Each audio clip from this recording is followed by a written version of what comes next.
Hi guys, today I'm gonna show you how to lock SIM card with SIM pin on Motorola G15.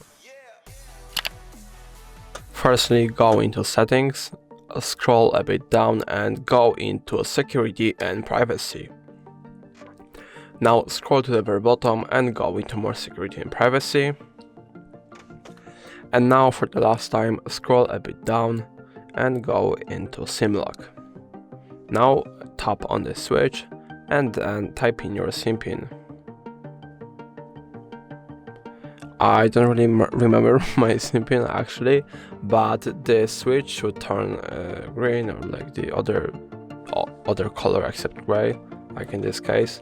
And if it has turned gray, if it has like become colorful, it means that you have successfully enabled SIM lock. So that's going to be all. If I helped you, please leave a like and subscribe, and if you have any more questions, let us know in the comments.